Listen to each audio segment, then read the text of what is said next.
And in this episode, we ditched the Tektro mechanical disc brakes for a pair of used Shimano hydraulic brakes.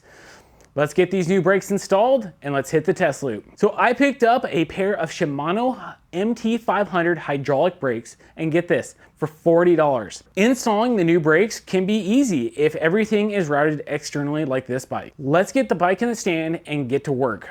First off, let's remove the grips, dropper lever, and then the brake levers from the handlebars. And then we're gonna repeat the process for the other side.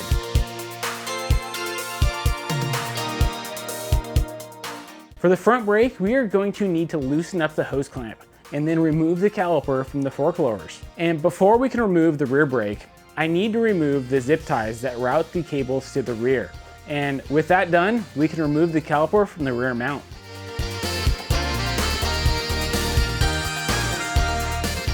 With the old brakes uninstalled, we can finally put on these used Shimano hydraulic brakes.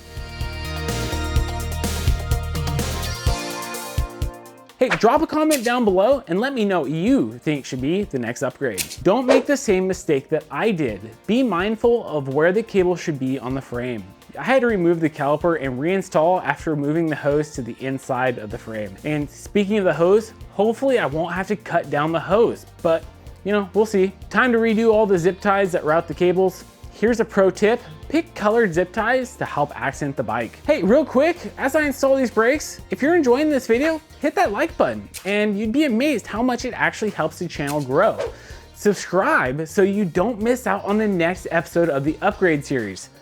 I will have to redo all of this work for future episodes where I replaced all the contact points on this bike.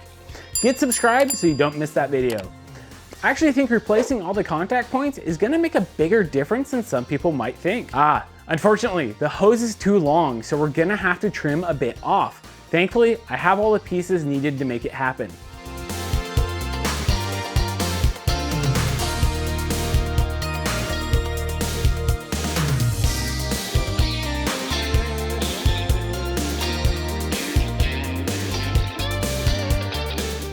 Since I cut the line, I'll have to do a quick bleed on the system to get out any air.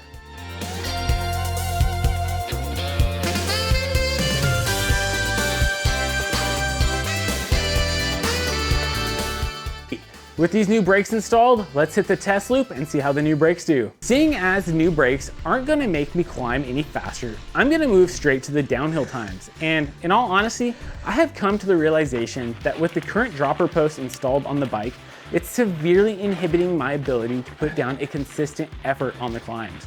And you might be wondering why it's affecting me, and it comes down to this. With this being a suspension seat post, the post is not staying in an optimal position for climbing. Sometimes it drops so low, I feel like I'm pedaling a dirt jumper or a BMX bike. All right, new brakes, coming down.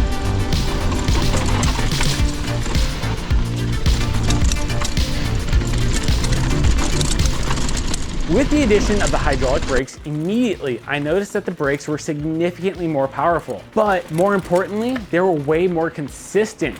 I could pull the lever and know exactly how much power the brakes are gonna apply, and because of this, I was able to brake much later than the mechanical brakes.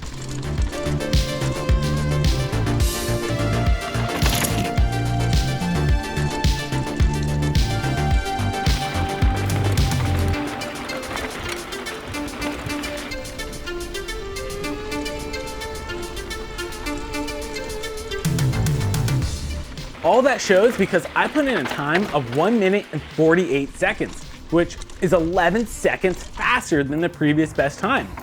And it's 28 seconds faster than the base time.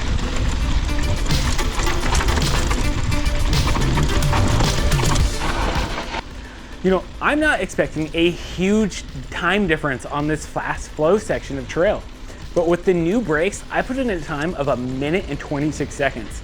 My previous best time was 1 minute and 30 seconds, and our base time was 1 minute and 40 seconds. So this was a good 4 seconds faster than the previous best, and a whopping 14 seconds better than them stock. Who would have thought that brakes that slow you down could make you faster? Subscribe so you don't miss the next episode.